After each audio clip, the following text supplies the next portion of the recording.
હાય દીકરાઓ, જય શ્રી કૃષ્ણ. ચાલો, હું રાજેશ વાડોદરિયા આપ સૌનું હાર્દિક સ્વાગત કરું છું મારી યુટ્યુબ ચેનલ એમ એજ્યુકેશન. આપ સૌની સરળતા ખાતર મેં આજથી આપના વિડીયોની અંદર એનટીએના પેપર્સને ગુજરાતીમાં સોલ્વ કરવા માટે વિડીયો બનાવવાની શરૂઆત કરેલી છે દીકરાઓ. તેથી હું આજે એનટીએ, જેનું ફૂલ ફોર્મ છે નેશનલ ટેસ્ટ અભ્યાસ, જે નીટ માટેના પ્રેક્ટિસ પેપર બહાર પાડેલી જે એપ્લિકેશન છે નેશનલ ટેસ્ટ અભ્યાસ, જે નેશનલ ટેસ્ટિંગ એજન્સીએ બહાર પાડેલ છે, તેનું પેપર નંબર 31ની શરૂઆત કરશું.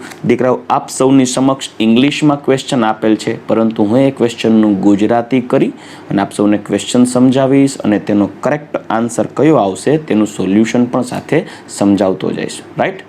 તો સૌ પહેલાં આપણે એનટીએના ક્વેશ્ચનનો પેપર નંબર 31 સ્ટાર્ટ કરીશું.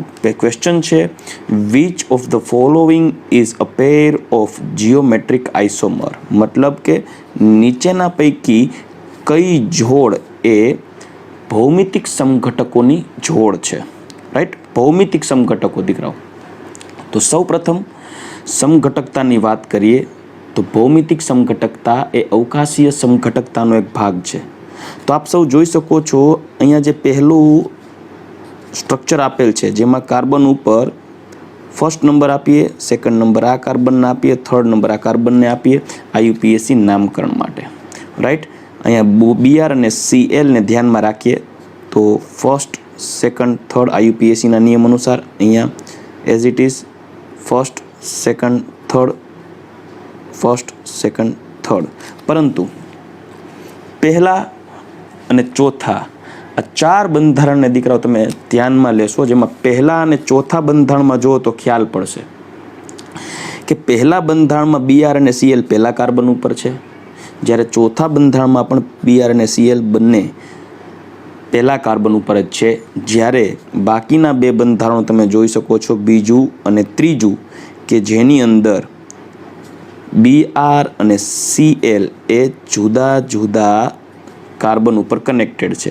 જેમાં બીજા બંધારણમાં BR પહેલા કાર્બન સાથે કનેક્ટેડ છે, CL બીજા કાર્બન સાથે. ત્રીજા બંધારણમાં BR છે એ બીજા કાર્બન સાથે અને CL પહેલા કાર્બન સાથે. આપ જોઈ શકો છો, પહેલું અને બીજું,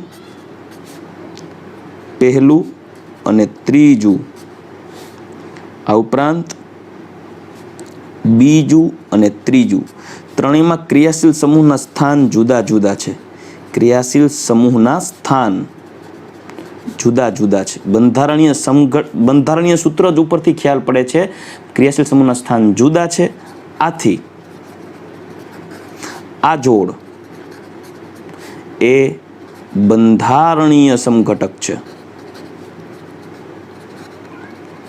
પરંતુ પહેલા અને ચોથા બંધારણમાં આપ જુઓ દીકરાઓ, પહેલું અને ચોથું બંધારણ, તો આપની સમક્ષ પહેલું અને ચોથું બંધારણ દોરીશ, જેમાં જીઓમેટ્રિકલ આઇસોમરિઝમ એટલે કે ભૌમિતિક સમઘટકતાને અનુસંધાને લઈએ તો દીકરો આપના મગજમાં ભૌમિતિક સમઘટકતા માટે ધ્યાનમાં આવશે શબ્દ સીસ અને ટ્રાન્સ. સીસ અને ટ્રાન્સ. પરંતુ સીસ અને ટ્રાન્સ માટે બે સમાન ક્રિયાશીલ સમૂહ કાર્બનની, દ્વિબંધના કાર્બનની બંને બાજુ અવેલેબલ હોવા જોઈએ. પરંતુ આપ જોશો તો ખ્યાલ પડશે કે BR, CL, H, CH3, HCl, અહીંયા જુઓ CH3, H, CL, BR, સમતલની કોઈ એક બાજુ સમાન ક્રિયાશીલ સમૂહ નથી. આથી તમે સીસ અને ટ્રાન્સ નહીં આપી શકો. આથી તમારે મેથડ અપનાવવી પડશે E અને Z. E અને Z. E મીન્સ એન્ટેજન. એન્ટેજન એ એક ટાઈપના ટ્રાન્સ જેવું જ હોય છે as it is. Z. Z એટલે ઝુસ્સામીન. ઝુસ્સામીન છે એ સીસ જેવું હોય છે. તો આપ E અને Z મેથડ નક્કી કરીએ. રેડી? તો EZ મેથડ માટે સૌ પ્રથમ તમારે દ્વિબંધના કાર્બન સાથે જોડાયેલા ક્રિયાશીલ સમૂહનો જે પરમાણુ દ્વિબંધના કાર્બન સાથે જોડાયેલો છે એનો પરમાણુ ક્રમાંક નક્કી કરો. CLનો પરમાણુ ક્રમાંક અને BRનો પરમાણુ ક્રમાંક આ બંને જુઓ. જેનો પરમાણુ ક્રમાંક મોટો એને પહેલો નંબર આપો. તો BRના પરમાણુ ક્રમાંક મોટો હોય એને પહેલો નંબર આપીશ, CLને બીજો. CH3 અને Hમાં CH3 ના C કાર્બનનો પરમાણુ ક્રમાંક 6, હાઇડ્રોજનનો 1. તો વધારે જેનો પરમાણુ ક્રમાંક છે એને પહેલો નંબર આપીએ તો આ કાર્બનને પહેલો અને બીજો. એઝ ઇટ ઇઝ અહીંયા જો, આને પહેલો અને બીજો નંબર, આ Br ને પહેલો અને આને બીજો. તો હવે તમે એની ગોઠવણ માટે બંધારણ જોશો તો જો 2 2 સામ સામે છે, 1 1 સામ સામે છે. આથી આ સીસ જેવી રચના લાગે. જ્યારે આમાં જોશો તો 1 1 ક્રોસમાં સમાન છે, આથી આ ટ્રાન્સ જેવી રચના લાગે. આથી ટ્રાન્સ જેવી રચના લાગે ને E કહેવાય, સીસ જેવી રચના લાગે ને Z કહેવાય. આથી E અને Z બંને એકબીજાના ભૌમિતિક સમઘટક એટલે કે જીઓમેટ્રિકલ સમઘટક છે. આથી ઓપ્શનમાં પહેલું અને ચોથું આ બે બંધારણની જોડ હોય જે ભૌમિતિક સમઘટક તરીકે કન્સિડર થાય તે ઓપ્શન જોઈ શકો છો. આન્સર આવશે સી. રાઈટ. ચાલો, આઈ હોપ કે તમે આ ક્વેશ્ચન સમજી ગયા છો. નેક્સ્ટ ક્વેશ્ચન તરફ આગળ વધીએ. How many chiral stereo isomers can be drawn for 2 bromo 3 chlorobutane? દીકરાઓ 2 બ્રોમો 3 ક્લોરોબ્યુટેન. તો હવે આપણે સ્ટ્રક્ચર દોરવું પડશે 2 બ્રોમો 3 ક્લોરોબ્યુટેન. ચાલો, સૌથી પહેલાં મૂળભૂત હાઇડ્રોકાર્બનની શૃંખલા જુઓ. બ્યુટેન પ્રમાણે 4. તમારે શોધવાનું છે કિરાલ સ્ટીરિયો આઇસોમર, મતલબ કે કિરાલિટી ધરાવતા પ્રકાશ ક્રિયાશીલ સમઘટકો શોધવાના છે, અવકાશીય સમઘટકો. તો સૌપ્રથમ બ્યુટેન માટેના 4 કાર્બન દોરીએ, જેમાં બીજા કાર્બન ઉપર બ્રોમિન કનેક્ટ કરીએ, ત્રીજા કાર્બન ઉપર ક્લોરિન, બાકીની સમઘટકતાઓ આપણે હાઇડ્રોજનને જોડી અને સંતુલિત કરીએ. રાઈટ. હવે દીકરાઓ, કિરાલિટી માટેનો મુખ્ય મુદ્દો શું ધ્યાનમાં લેવો પડશે કે જો કાર્બનની ચતુઃસંયોજકતા 4 સંયોજકતા જુદા જુદા ક્રિયાશીલ સમૂહ દ્વારા સંતોષાયેલો હોય તો આ કાર્બન ઉપર ફોકસ કરો. હાઇડ્રોજન, મિથાઇલ, Br અને આ આખો એક ભાગ. રેડી. તો 4 જુદા સમૂહ હોવાથી આ કાર્બન કિરાલ કાર્બન થઈ જશે. એઝ ઇટ ઇઝ આ કાર્બન પણ કિરાલ કાર્બન થઈ જશે કેમ કે તેની અંદર મિથાઇલ, Cl, હાઇડ્રોજન અને આ ભાગ. તો ટોટલ 2 કિરાલ કાર્બન આ બંધારણની અંદર હાજર છે. તો 2 કિરાલ કાર્બન હાજર હોવાથી કિરાલ કાર્બનની સંખ્યા થઈ ગઈ 2. આથી આ પ્રકારના બંધારણમાં ઓપ્ટિકલ આઇસોમર એટલે પ્રકાશ ક્રિયાશીલ કિરાલ સમઘટકોની સંખ્યા શોધવા માટેનું દીકરાઓ શોર્ટકટ સૂત્ર છે 2n, જ્યાં n બરાબર કિરાલ કાર્બનની સંખ્યા. તો આપની પાસે કિરાલ કાર્બનની સંખ્યા છે 2, તો n બરાબર 2 લઈએ તો 2 તો આન્સર આવવો જોઈએ 4. આથી આપેલ પ્રશ્નનો જવાબ થશે 4. રાઈટ. 4. ચાલો દીકરાઓ, નેક્સ્ટ ક્વેશ્ચન ઉપર આપણે આગળ વધીએ. દીકરાઓ, નેક્સ્ટ ક્વેશ્ચન છે which of the following compounds will not give Lassaigne test? મતલબ નીચેના પૈકી કયું સંયોજન લેસાઇન ટેસ્ટ આપશે નહીં? અને એ પણ સ્પેશિયલી કેના માટે જોઈ શકો છો? નાઇટ્રોજન માટે. તો દીકરાઓ, એક બાબતને ખાસ ધ્યાન રાખજો, લેસાઇન કસોટી છે એ માત્ર અને માત્ર કાર્બનિક સંયોજનો માટે જ વપરાય છે. યાદ રાખજો, લેસાઇન કસોટી છે એ કાર્બનિક સંયોજન માટે જ વપરાય છે. રાઈટ. તો સૌથી પહેલા કાર્બનિક સંયોજન માં રહેલ carbon, nitrogen, oxygen, hydrogen, sulphur કે હેલોજનની પરખ માટે લેસાઇન કસોટી વપરાય છે, જે ધોરણ 11 ના ચેપ્ટર નંબર 12નો છેલ્લો ટોપિક છે, જેમાં એ જ કાર્બનિક તત્વો લેસાઇન કસોટી આપશે કે જેમાં તત્વ સીધું જ કાર્બન સાથે કનેક્ટેડ હોવું જોઈએ. તત્વ સીધું જ કાર્બન સાથે કનેક્ટેડ હોવું જોઈએ, જોડાયેલ હોવું જોઈએ.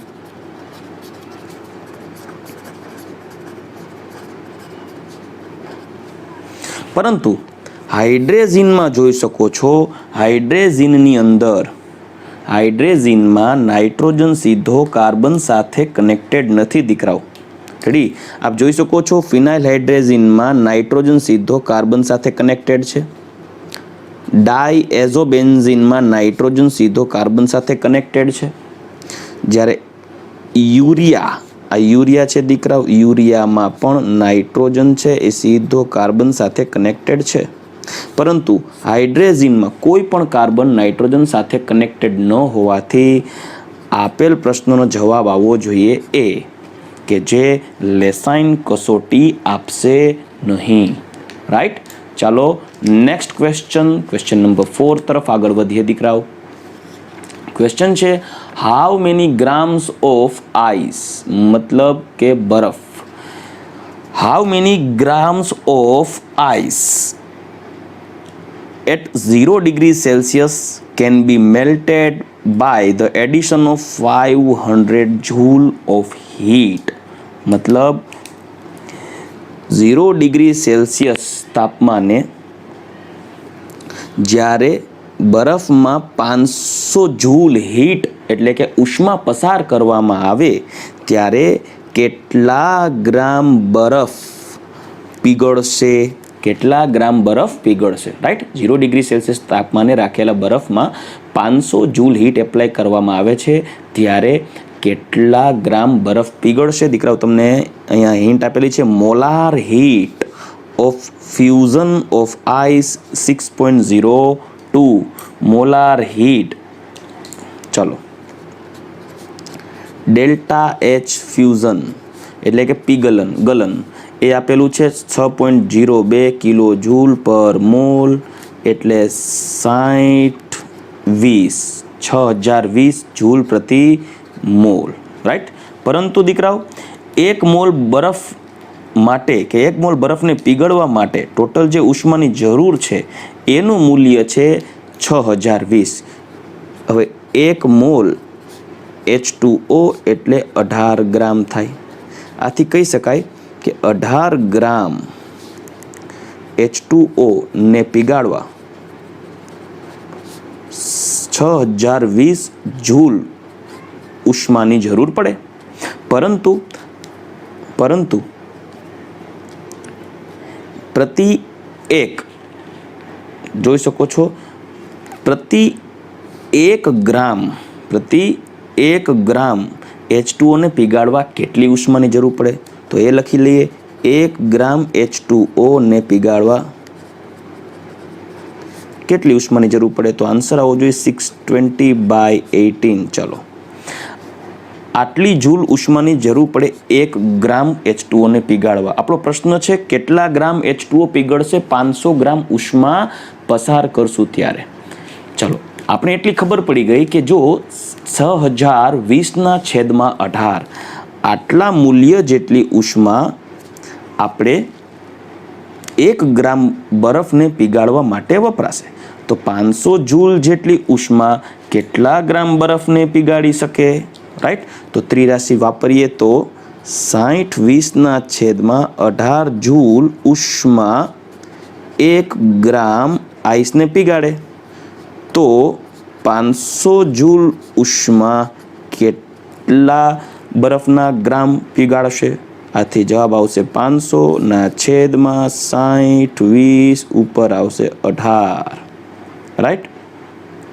તો એનું સાદુરૂપ આપશું દીકરાઓ, તો સાદુરૂપ આપતા જવાબ આવશે 1.5. રેડી. 1.5 ગ્રામ. 1.5. રેડી. તો દીકરાઓ નેક્સ્ટ એના પછીનો ક્વેશ્ચન જોઈએ. Question number 5.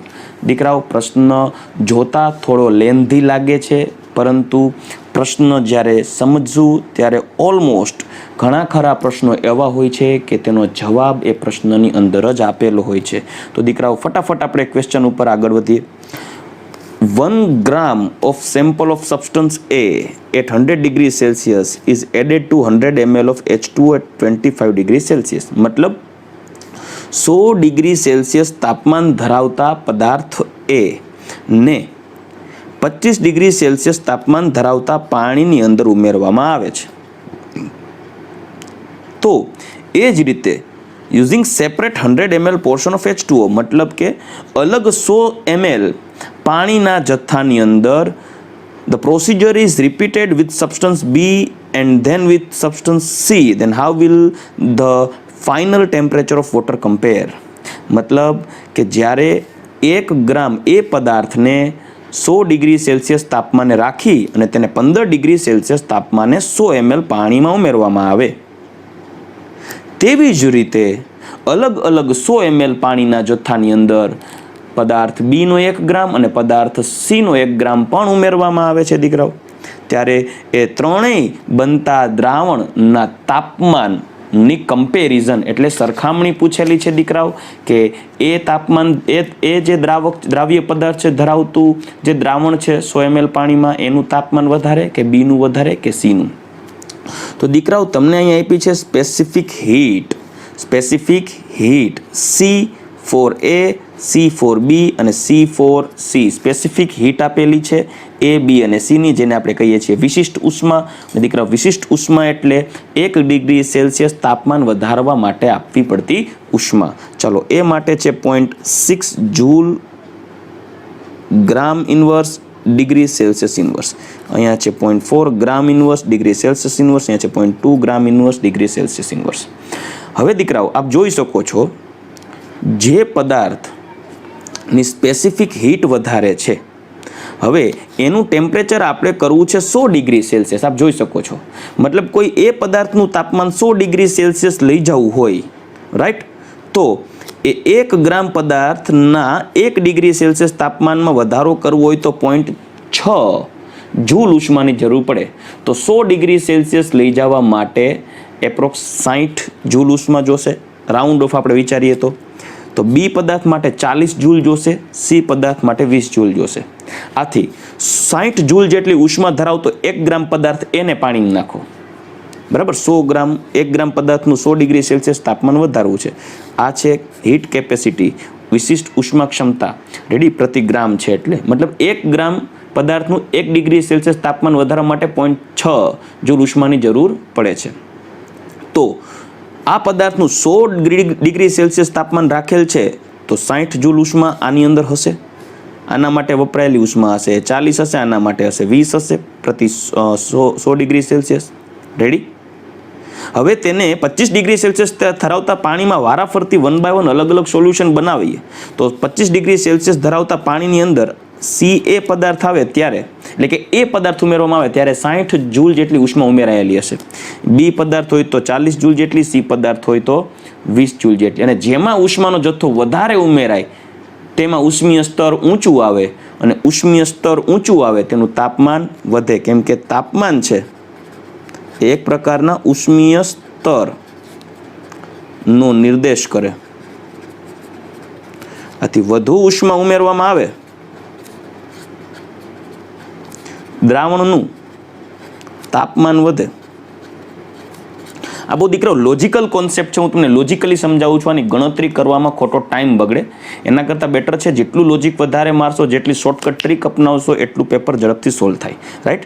તો તાપમાન વધે જેમાં વધુ ઉષ્મા ઉમેરાયેલી હોય તો આપ જોઈ શકો છો એ દ્વારા વધુ ઉષ્મા ઉમેરાશે, પછી બી, પછી સી. એનો મતલબ એમ કે જેની હીટ કેપેસિટી વધારે એના માટે સમાન જથ્થો ઉમેરવામાં આવે, ત્યારે જેની હીટ કેપેસિટી વધારે ત્યારે તેના દ્રાવણનું તાપમાન ખૂબ વધશે.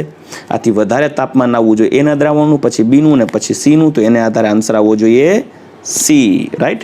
TA is greater than TB is greater than TC, ready. ચાલો દીકરાઓ નેક્સ્ટ ક્વેશ્ચન ઉપર આગળ વધીએ. દીકરાઓ નેક્સ્ટ ક્વેશ્ચન નંબર 6 ઉપર આપણે આગળ વધીએ તો આપ જોશો, by the factor does the average velocity of a gaseous molecule increase when the absolute temperature is double? મતલબ જ્યારે વાયુના અણુનું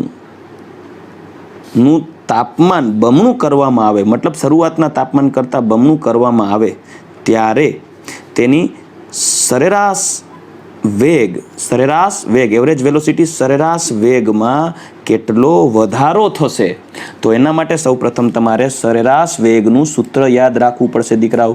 તો સરેરાશ વેગનું સૂત્ર દ્રવ્ય અવસ્થાની અંદર આવી ગયું છે દીકરાઓ, ready. Average velocity C average is equal to √8RT/πm. હવે એ જ વાયુનું તાપમાન કરવામાં આવે છે બમણું, તો સી એવરેજ ન્યૂ એટલે કે નવું, કેમ કે તાપમાન બમણું કરવામાં આવે છે, તો 8R2T, કેમ કે અહીંયા લખી શકીશ T2 = 2T, તાપમાન કર્યું છે બમણું, અપોન પાઈ એમ, રાઈટ. તો હવે આને સમીકરણ 1 કહું અને સમીકરણ 2 કહું. તો સમીકરણ 2 માંથી પહેલા તો હું √2 ને બહાર કાઢી લઉં. √2 √8RT/πm, અહીંયા સી એવરેજ ન્યૂ, આ છે સમીકરણ 3. તો સમીકરણ 2 અને સમીકરણ 3 નો ગુણોત્તર લેવામાં આવે તો C average by C average new = સમાન પદ છે એ સમાન પદ ઉડી જશે, 1/√2 માટે સી ન્યૂ = √2 સી એવરેજ, મતલબ પહેલાં જે સરેરાશ વેગ હતો એના ગુણ્યા √2 જેટલા ફેક્ટર ઉમેરવામાં આવે ત્યારે નવો સરેરાશ વેગ વધશે, ને √2 એટલે એપ્રોક્સ 1.4 જેટલો વધારો ગણવામાં આવશે. 1.4 કેમ કે કારણ કે √2 એટલે 1.41 સમથિંગ આન્સર આવશે, આથી 1.4 જેટલો વધારો મૂળભૂત વેગ સરેરાશ વેગમાં 1.4 ગણો વધારો થશે, રાઈટ. તો આ આપણો થઈ ગયો ક્વેશ્ચન નંબર 6. હવે દીકરાઓ આગળ વધીએ ક્વેશ્ચન નંબર 7 ઉપર. When solid lead iodine is added to a water, મતલબ કે PbI2 ને પાણીમાં ઉમેરવામાં આવે સોલિડને, ત્યારે એનું આયનીકરણ થઈ અને Pb+2 ઉત્પન્ન થાય અને 2I- ઉત્પન્ન થશે દીકરાઓ એક્વિયસ મીડિયામાં, રાઈટ.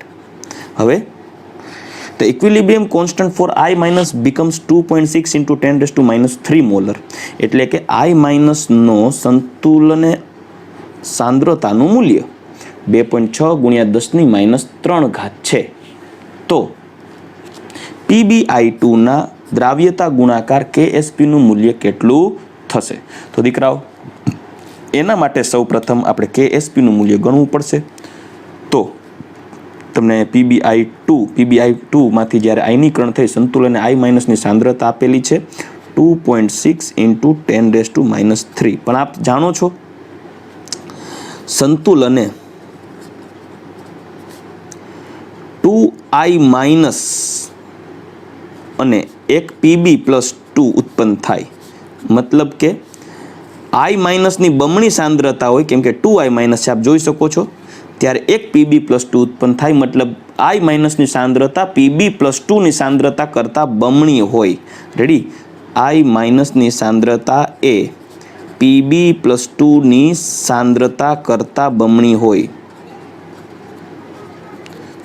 તો Pb+2 ની સાંદ્રતા બરાબર I- ની સાંદ્રતા ભાગ્યા 2 થાય, રાઈટ.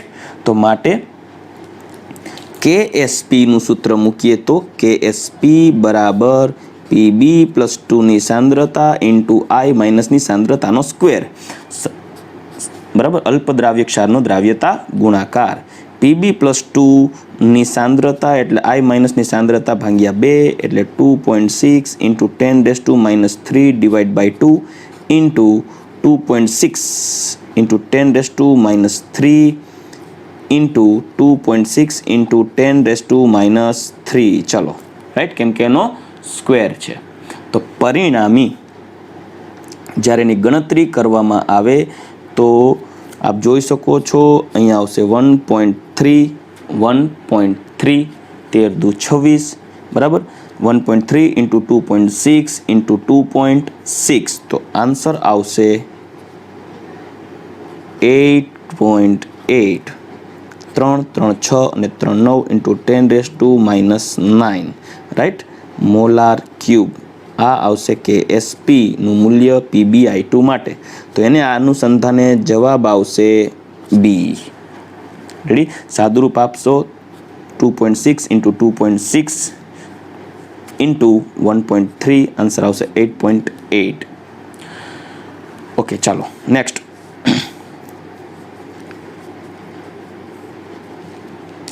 આગળ વધીએ તો દીકરાઓ અચ્છા ક્વેશ્ચન થશે સર આ ડાયરેક્ટ અમારે ગણતરી કેવી રીતે કરવી? તો હું દીકરા એના માટે તમને શોર્ટકટ ટ્રીક આપું.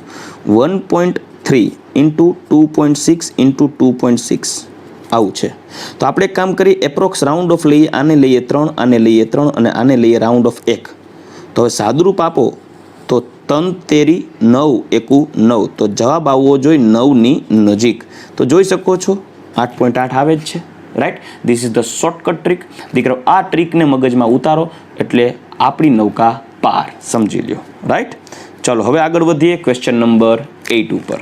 ક્વેશ્ચન છે the free energy of formation of NO is 78 kilojoule per mole at the temperature of an automobile engine 1000 Kelvin. मतलब ટેમ્પરેચર આપેલું છે 1000 કેલ્વિન, ત્યારે delta G0 of NO formation energy આપી છે મુક્ત ઉર્જા NO માટે 78 કિલોજૂલ પર મોલ, આથી 78,000 જૂલ પ્રતિ મોલ થશે.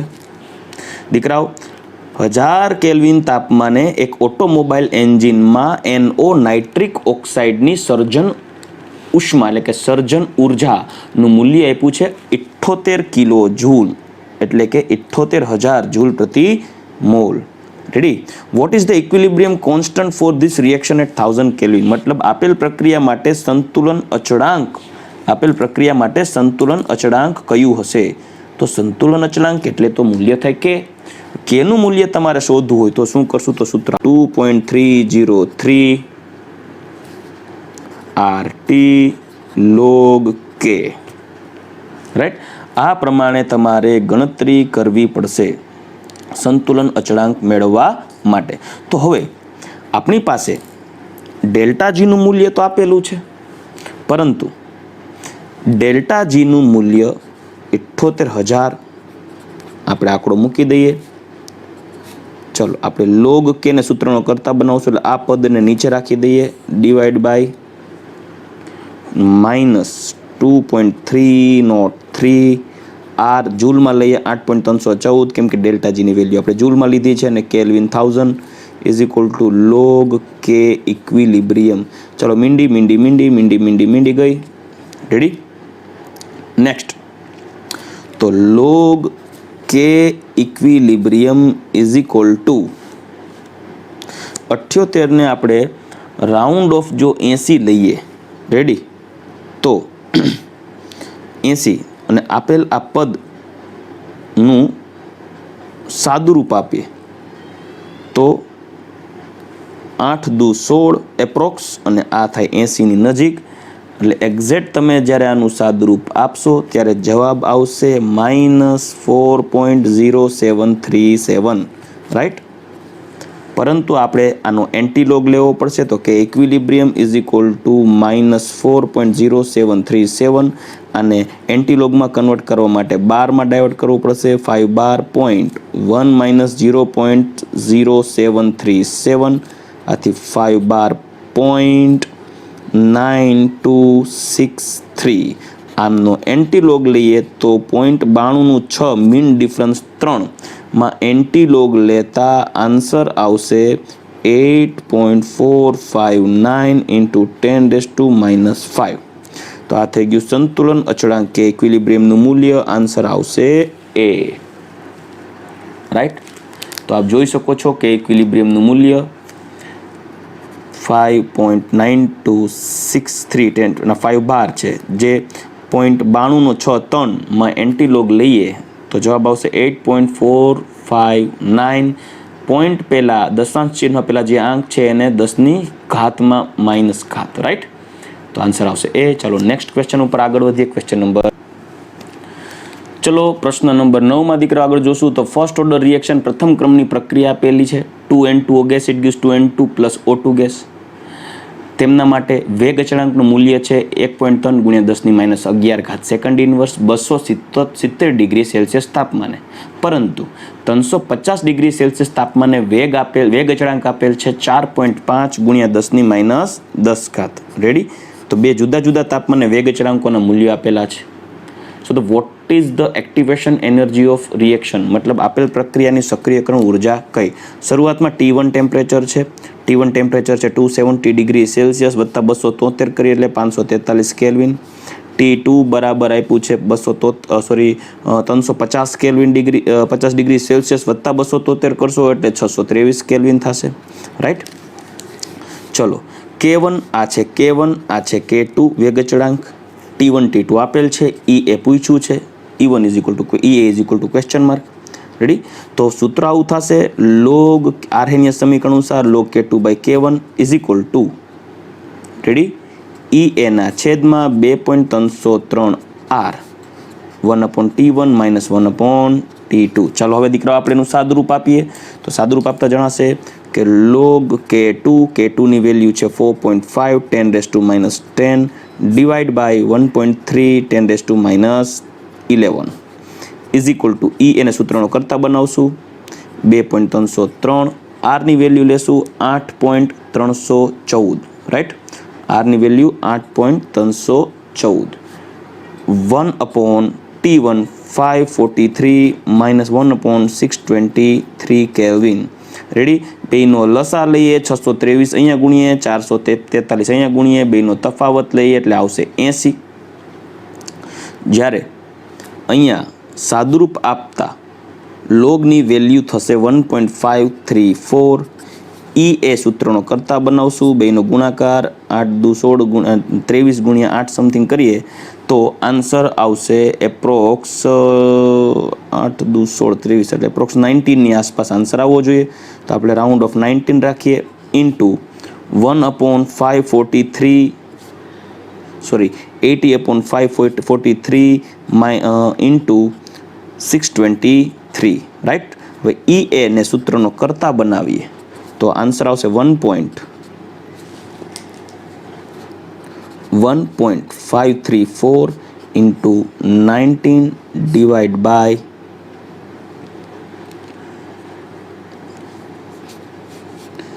ઇન્ટુ 543 ઇન્ટુ 623 ડિવાઈડ બાય 80 તો આન્સર આવવો જોઈએ 124.6. રેડી? ચલો તો 124.6 આન્સર આવશે ડી. ચલો નેક્સ્ટ એના પછી આપણે આગળ વધીએ ક્વેશ્ચન નંબર 10 ઉપર. તો આપ જોઈ શકો છો ક્વેશ્ચન નંબર 10 આપેલ છે. What will happen to the volume of bubble of air found under water in a lake where the temperature is 15 degrees Celsius and pressure is 1.5. If bubble then rise to the surface where the temperature is 25 degrees Celsius and pressure is 1 atmosphere. મતલબ કે પાણીની અંદર રહેલા કોઈ એક પરપોટાનું 15 degree Celsius તાપમાને અને 1.5 વાતાવરણ દબાણે કદમાં શું ફેરફાર થશે કે જ્યારે તે સરફેસ ઉપર એટલે સપાટી ઉપર આવશે ત્યારે તેનું તાપમાન 25 ડિગ્રી સેલ્સિયસ અને 1 વાતાવરણ થશે. આથી પરપોટાના શરૂઆતના તાપમાન 15 ડિગ્રી સેલ્સિયસ અને શરૂઆતના દબાણ 1.5થી બદલી અંતિમ તાપમાન 25 ડિગ્રી સેલ્સિયસ અને અંતિમ દબાણ 1 ATM કરવામાં આવે ત્યારે પરપોટાના કદમાં શો ફેરફાર થશે? આ પ્રશ્ન છે. ચાલો તો સૂત્ર લગાડીએ દીકરાઓ. દ્રવ્ય અવસ્થાને આધારે P1 V1/T1 is equal two P2 V2/T2. શરૂઆતનું દબાણ લઈએ 1.5, V1 ખબર નથી, T1 15 ડિગ્રી સેલ્સિયસ. 15 ડિગ્રી સેલ્સિયસને આધારે તમે એનું તાપમાન મતલબ કે ટેમ્પરેચર 15 ડિગ્રી સેલ્સિયસ એટલે 15 વત્તા 273. રેડી? ચલો નેક્સ્ટ P2 1, V2 ખબર નથી, T2 25 વત્તા 273. આથી V1 ના છેદમાં V2 કરીએ ત્યારે 15 વત્તા 273 એટલે 288. V1 ના છેદમાં V2 288 ડિવાઈડ બાય 298. 298. ચલો દીકરાઓ, તો જોશો તો ખ્યાલ આવશે. અહીંયા ગુણાકારમાં આવશે 1.5, તો સાદુરૂપ આપશો તો જવાબ આવશે 1.55 V1 by V2.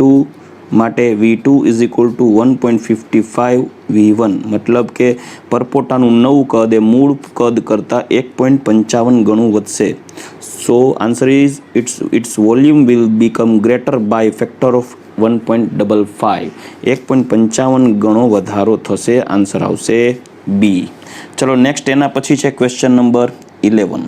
Question number 11 છે, what is the H plus concentration in 0.4 molar HOCl hypochlorous acid.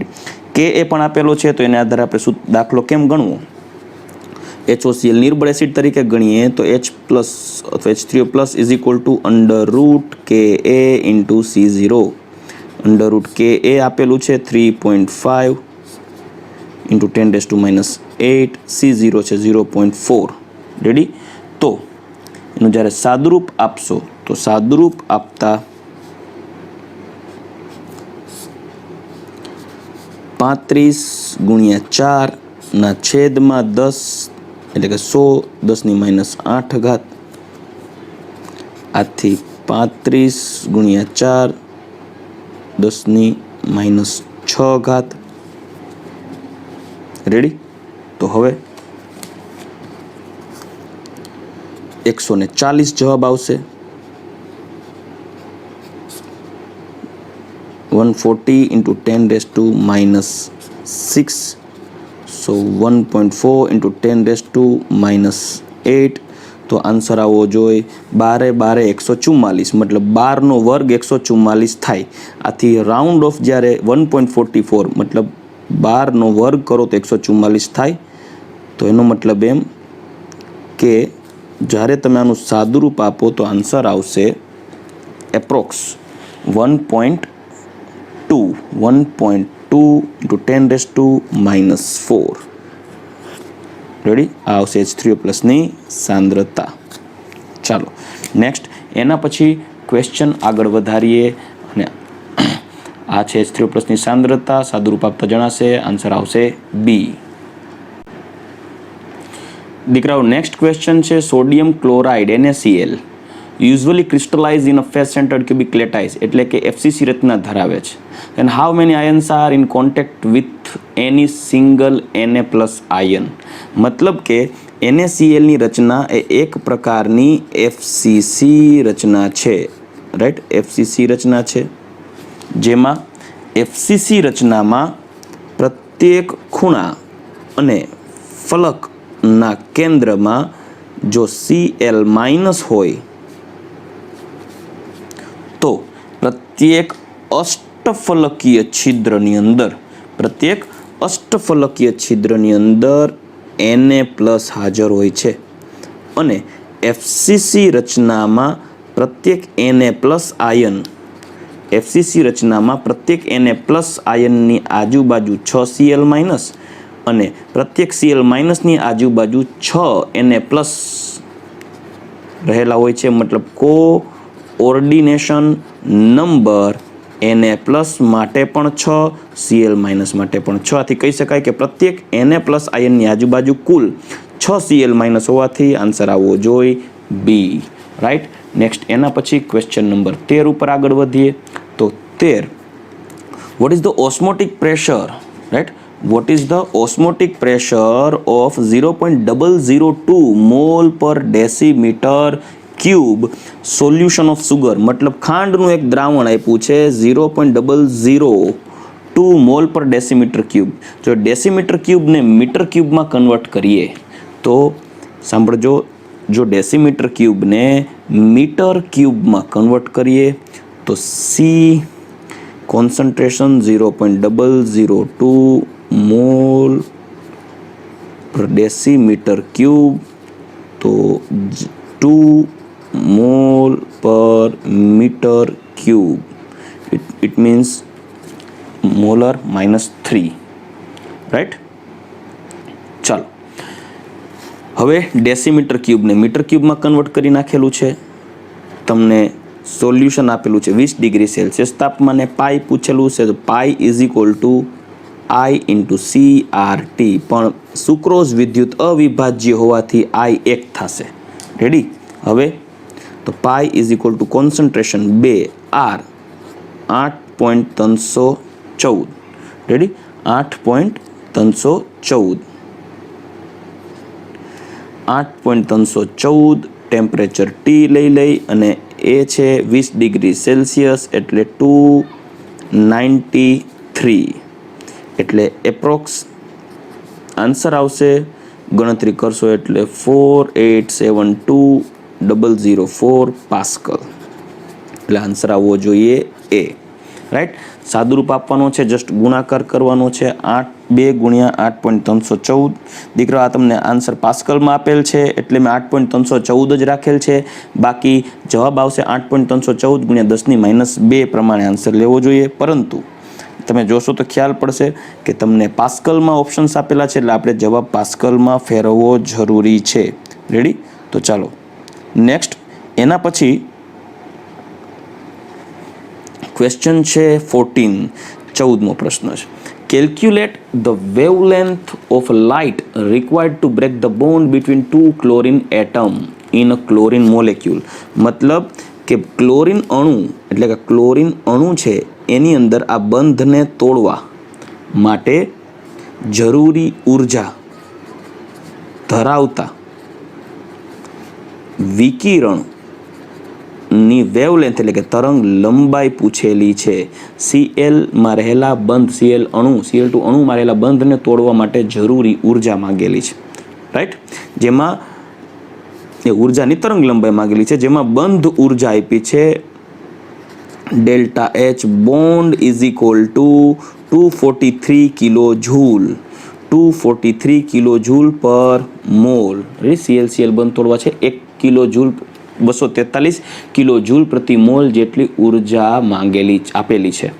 હવે આપણે એ વેવલેન્થની ગણતરી કરવી પડશે. તો એના માટે સૌપ્રથમ એક અણુને તોડવા માટેની વાત, આ તો પ્રતિ મોલ છે. તો એક અણુને તોડવું હોય તો આપ કહી શકો કે 6.022 ગુણ્યા 10⁻23 જેટલા Cl2 ને તોડવા માટે જરૂરી ઉર્જા છે 243 કિલો જૂલ. તો એક Cl2 અણુને તોડવા માટે કેટલી ઉર્જાની જરૂર પડશે? તો 243 કિલો જૂલમાં. જો એને આપણે જૂલમાં ફેરવીએ તો 10⁻³ ડિવાઈડ બાય 6.022 ઇન્ટુ 10⁻23. આટલી ઉર્જા જરૂર છે જૂલમાં. એક Cl2 અણુની બંધ ઉર્જા. હવે ઉર્જા E is equal to hc upon lambda, માટે lambda is equal to hc/E. તો Hની વેલ્યુ પણ આપેલી છે 6.6 ઇન્ટુ 10⁻34.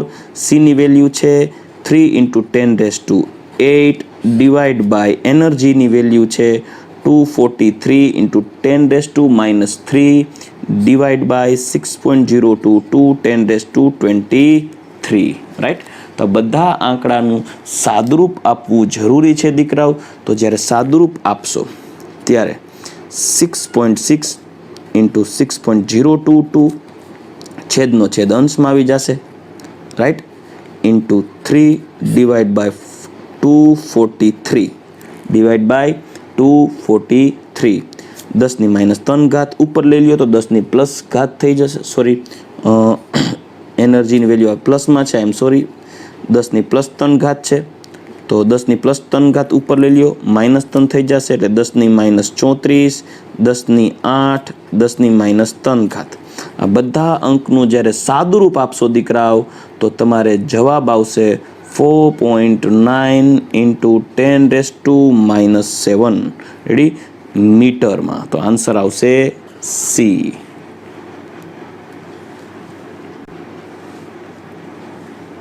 ચલો દીકરાઓ, આપણે હવે નેક્સ્ટ ક્વેશ્ચન નંબર 15 તરફ આગળ વધીએ. ક્વેશ્ચન એવો છે કે એક ઓક્સિજન જેને પ્રથમ નંબર આપેલો છે A cooled at 1 atmospheric pressure, મતલબ એક વાતાવરણ દબાણે it freeze to form solid 1 at 54.5 kelvin, મતલબ 54.5 કેલ્વિન તાપમાને એ સોલિડ થાય છે, પ્રથમ નંબરનો સોલિડ. હવેનું તાપમાન હજુ ઘટાડવામાં આવે તો સોલિડ 1 એ પુનઃ રીએરેન્જ થઈ અને સોલિડ 2 બને છે. મતલબ 54.5 કેલ્વિનથી પણ નીચું તાપમાન લઈ આવવામાં આવે ત્યારે હજી બરફ પુનઃરચનાથી નવા સોલિડની રચના કરે છે. Okay, so which has the different crystalline structure, મતલબ કે તેમનું બંધારણ એ પહેલા સોલિડ કરતાં અલગ છે. હવે તે પરિસ્થિતિ માટે ડેલ્ટા એચ અને ડેલ્ટા એસ મતલબ કે એન્થાલ્પી અને એન્ટ્રોપીના મૂલ્યો આપેલા હોય તો કયા તાપમાને સોલિડ 1 અને સોલિડ 2 સંતુલને આવશે. તો સંતુલન જોતું હોય તો ઉષ્માગતિશાસ્ત્રના બીજા નિયમ અનુસાર delta G is equal to delta H minus T delta S. સંતુલને ડેલ્ટા જીની વેલ્યુ થાય 0, બરાબર, માટે 0 ઇઝ ઇક્વલ ટુ આની વેલ્યુ તો 0 છે, તો 0 is equal to delta H છે માઇનસ 743.1 જૂલ મોલ ઇન્વર્સ અને ડેલ્ટા એસની વેલ્યુ છે ટી, ટેમ્પરેચર ટી એ તો શોધવાનું છે અને minus 17 joule kelvin inverse mole inverse. Ready? ચાલો તો હવે માઇનસ માઇનસ પ્લસ સાદુરૂપ આપીએ, માઇનસની વેલ્યુ આ બાજુ લઈ લઈએ, પ્લસ થઈ જશે તો minus 17t is equal two minus 743.1. તો ટેમ્પરેચર આવવું જોઈએ 43.1 કેલ્વિન. તો આન્સર ટી આવશે 43.1 કેલ્વિન. એ તાપમાને જે સંયોજન છે એ સંયોજન સ્થાયી રહેશે. ગણતરી કરશો 43 એટલે 1 સાદુરૂપ આપશો એટલે એપ્રોક્સ 7ની નજીક આવશે જવાબ. તો આન્સર આવશે C. Right? Next one, question number 16. Which of the following configuration of ion has 0 CFSE? CFSE ની વેલ્યુ 0 ક્યારે થાય? Crystal field stabilisation energy in both strong and weak ligand fields. મતલબ કે નિર્બળ લિગેન્ડ અને પ્રબળ લિગેન્ડ હોય ત્યારે CFSE ની વેલ્યુ 0 ક્યારે હોય? દીકરાઓ જો સિમ્પલ વસ્તુ છે, CFSE પ્રમાણે જો અષ્ટફલકીય રચના માટે વિચારીએ તો અષ્ટફલકીય રચના માટે ઉપર EG અને નીચે T2G ઇલેક્ટ્રોન હોય અને CFSE નું સૂત્ર થશે plus 0.6 N of EG plus minus 0.4 N of T2G delta O plus P ને આપણે અવગણીએ. પરંતુ આની વેલ્યુ 0 ક્યારે થાય? જ્યારે પ્રત્યેક ડી કક્ષક D10 ઇલેક્ટ્રોન રચના હોય 1 2 3 4 5 6 7 8 9 10 D10 હોય ત્યારે નિર્બળ લિગેન્ડ હોય તોય ભલે, પ્રબળ લિગેન્ડ હોય તોય ભલે, D10 હશે ત્યારે 5 કક્ષક ઇલેક્ટ્રોનથી ભરાયેલી હશે. આથી EGમાં 4 ઇલેક્ટ્રોન હશે તો 6 ચોક 24 પ્લસ 2.4 પ્લસ માઇનસ 0.4 ઇન્ટુ T2Gમાં 6 ઇલેક્ટ્રોન હોય તો 6 ચોક 24 ટોટલ પ્લસ 2.4 માઇનસ 2.4 ઓવરઓલ થઈ જશે 0. આથી જ્યારે D10 ઇલેક્ટ્રોન રચના હશે ત્યારે કોઈ પણ લિગેન્ડ હશે પ્રબળ કે નિર્બળ, ઓવરઓલ CFSEની વેલ્યુ 0 થઈ જશે. રાઈટ? હવે ક્વેશ્ચન નંબર 17ની વાત કરીએ દીકરાઓ. પાઈ બોન્ડ ક્યારે રચાય? સિમ્પલ વસ્તુ છે. Pi bond is formed by the overlapping of. તો જ્યારે કોઈ પણ ઓવરલેપિંગ થાય, જ્યારે આંતરકેન્દ્રીય અક્ષ આવી પસાર થાય છે, લાઈક આ આંતરકેન્દ્રીય અક્ષ Z અક્ષમાંથી પસાર થાય છે, તો આ ધારો કે PY છે અને માનો કે બીજી કોઈ કક્ષક છે જે છે PX, તો PX અને PY કક્ષકો જો ઓવરલેપ થાય તો પાઈ બોન્ડ રચે. આથી S કક્ષક મોસ્ટલી પાઈ બંધ બનાવવામાં ભાગ લેતી નથી એટલે આન્સર આવવો જોઈએ એ. P કક્ષકોના ઓવરલેપિંગ એટલે સમિશ્રણને કારણે પાઈ બંધની રચના થઈ શકે. નેક્સ્ટ એના પછીનો ક્વેશ્ચન છે question number 18. Which of the following complexes has minimum magnitude of delta O? મતલબ નીચેના પૈકી કયા સંકીર્ણ સંયોજન માટે ડેલ્ટા O નું મૂલ્ય ખૂબ નાનું છે? મતલબ સ્ફટિક ક્ષેત્રમાં વિભાજન ખૂબ ઓછું હોવું જોઈએ.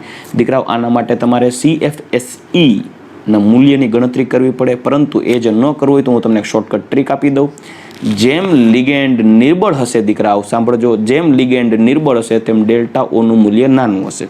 તો લિગેન્ડની પ્રબળતાનો જો ક્રમ જોવો તો I બરબાદી, સની ક્લાસ સે ફરાર, ઓહ ઓક્ઝેલેટો और पानी H2O, ना समझ EDTA and ammonia are in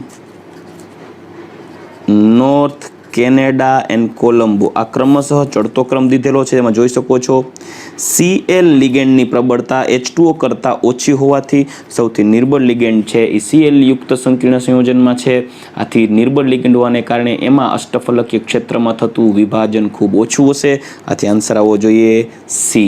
right. ચાલો આગળ વધી. ચલો નેક્સ્ટ ક્વેશ્ચન છે question number 19. The polarity of the covalent bond amongst the following is maximum. નીચેનામાંથી કયા બંધની ધ્રુવીયતા સૌથી વધારે છે? દીકરાઓ, જેમ વિદ્યુત ઋણતાનો તફાવત મોટો તેમ ધ્રુવીયતા વધારે. તો વિદ્યુત ઋણતા જોઈએ આપણે તો નાઇટ્રોજન કાર્બન એપ્રોક્સ, ફ્લોરિનની વિદ્યુત ઋણતા 4, ઓક્સિજનની 3.5, નાઇટ્રોજનની 3 અને કાર્બનની 2.5. તો સૌથી મોટો વિદ્યુત ઋણતાનો તફાવત કાર્બન અને ફ્લોરિન વચ્ચે હોવાથી જેમ વિદ્યુત ઋણતાનો તફાવત મોટો તેમ બંધ ધ્રુવીય બને. આથી આન્સર આવવો જોઈએ ડી. રાઈટ. નેક્સ્ટ એના પછી ક્વેશ્ચન નંબર 20 છે. Which of the following ion will give a coloured solution. મતલબ કે જેમાં અયુગ્મિત ઇલેક્ટ્રોન હશે. આ કોમ્પ્લેક્સ કમ્પાઉન્ડને આધારે અથવા તો ડી વિભાગના તત્વોને આધારે પ્રશ્નો સોલ્વ થઈ જશે. જે સંયોજનમાં ડીડી સંક્રાંતિ થશે, મતલબ કે જેમાં અયુગ્મિત ઇલેક્ટ્રોન હાજર હશે તેમાં સંયોજનો રંગીન જોવા મળશે. તો દીકરાઓ Cu+ માં 3d10 ઇલેક્ટ્રોન હોય છે, કેમ કે Cu+1 હોય. Cuની ઇલેક્ટ્રોન રચના છે આર્ગોન 3d10 4s1, પણ આ ઇલેક્ટ્રોન દૂર થઈ જાય Cu+1 હોય ત્યારે, તો d10 થઈ જાય એટલે અયુગ્મિત ઇલેક્ટ્રોન ગેરહાજર, આથી રંગીન ન હોય. જ્યારે Zn ની વાત કરીએ તો Znમાં આર્ગોન 3d10 4s2 ઇલેક્ટ્રોન રચના છે, 30 પરમાણુ ક્રમાંક, પણ +2 હોવાને કારણે આ બે ઇલેક્ટ્રોન પણ દૂર થઈ જશે એટલે 3d10. Ag સિલ્વર એ CuAgAu. દીકરાઓ, એક જ સમૂહના તત્વ હોય છે CuAgAu. તો Cu+ 3d10 હોય તો Ag પણ 4d10 ઇલેક્ટ્રોન રચના ધરાવે છે, આથી એ પણ અયુગ્મિત ઇલેક્ટ્રોન ધરાવતા નથી. એટલે આન્સર આવશે બી. જેમાં આપ જાણો છો Fe+2 છે, આથી ઇલેક્ટ્રોન રચના થશે આર્ગોન 3d6 4s2, પરંતુ Fe+2 થી 2 ઇલેક્ટ્રોન દૂર થશે, આથી બચશે ડી કક્ષકમાં 6 ઇલેક્ટ્રોન. સો ડી કક્ષકમાં 6 ઇલેક્ટ્રોનની ગોઠવણી કરીએ દીકરાઓ તો 1 2 3 4 5 6 4 અયુગ્મિત ઇલેક્ટ્રોનની હાજરી હોવાથી તેના સંયોજનો રંગીન જોવા મળશે. આન્સર આવવો જોઈએ બી. નેક્સ્ટ ક્વેશ્ચન આપણે આગળ વધીએ. Question number 21. On adding excess of NH4OH to copper sulfate. Ready. મતલબ કે કોપર સલ્ફેટના દ્રાવણની અંદર જો વધારે પ્રમાણમાં NH4OH ઉમેરવામાં આવે તો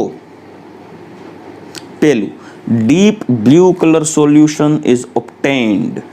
Deep blue color solution is obtained. બીજું a blue precipitate of COH twice is obtained. ત્રીજું C a black precipitate of CuO is obtained. એટલે કે CuO ના કાળા અવક્ષેપ, no change takes place. શરૂઆતમાં દીકરા હું તમને જો રિએક્શન લખી આપું તો પ્રશ્ન આવો થશે CuSO4 કોપર સલ્ફેટની પ્રક્રિયા જ્યારે 2 મોલ NH4OH સાથે કરવામાં આવે ને ત્યારે પ્રક્રિયાથી ક્યુપ્રિક હાઇડ્રોક્સાઇડ બને CuOH twice અને NH4 twice SO4 મળે. પરંતુ દીકરાઓ આપણે તો CuSO4 ની વધુ જથ્થામાં NH4OH સાથે પ્રક્રિયા કરીએ છીએ, આથી પુનઃ CuOH twice વધારે પ્રમાણમાં NH4OH સાથે પ્રક્રિયા કરશે, જે NH4 twice SO4 જે હાજર રહેલું હતું એ પણ પ્રક્રિયામાં ભાગ લઈ જશે, કેમ કે CuOH twice બનશે અને આ પણ નિપજ હતી, આથી પરિણામી જે નિપજ મળશે એ નિપજ થશે CuNH3 twice SO4. CuNH3 4 time SO4 plus H2O પાણીના અણુ દૂર થઈ જશે. રાઈટ. તો 4 H2O મોલેક્યુલ્સ રિમૂવ થશે, તો આન્સર આવશે CuNH3 4 SO4 જે ડીપ બ્લુ મતલબ ઘેરો વાદળી રંગ ધરાવે, આથી આન્સર આવવો જોઈએ એ. રાઈટ. નેક્સ્ટ એના પછી છે the bond angle formed by different hybrid orbitals. Bond angle formed by different hybrid orbitals are in order. Okay, મતલબ કે બંધ ક્રમાંકના ક્રમને ધ્યાનમાં લેવાનો છે દીકરાઓ. તો આપ જોઈ શકો છો સંકૃત કક્ષકો આપેલી છે, sp2 sp3 ને sp કક્ષકોમાં કાર્બન કાર્બન વચ્ચે 180 નો બંધ કોણ રચાયેલો હોય છે. sp2 આ sp2માં 120 ડિગ્રીનો, જ્યારે sp3માં 109 ડિગ્રી 28 મિનિટનો બંધ કોણ હોય. તો બોન્ડ એંગલની સિક્વન્સ આવવી જોઈએ sp sp2 sp3, એટલે આન્સર આવવો જોઈએ ડી. કરેક્ટ ઓર્ડર છે ડી. રાઈટ. નેક્સ્ટ વન આપણે ક્વેશ્ચન નંબર 23 તરફ આગળ વધીએ. તો 23, which of the following is a correct increasing order of the magnitude of ionic radii? મતલબ આ સીરિયમ, લેન્થેનમ, પ્રોમિથિયમ અને યટરબિયમ ની આયોનિક રેડિયસનો ક્રમ લખવો પડશે. તો દીકરાઓ પહેલા આપણે ડી વિભાગમાં લેન્થેનોઇડ શ્રેણીની વાત કરીએ તો lanthanum, cerium, PM, ND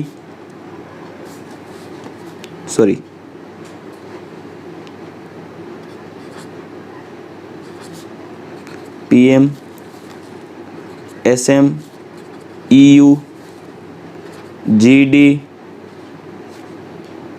TB, DY,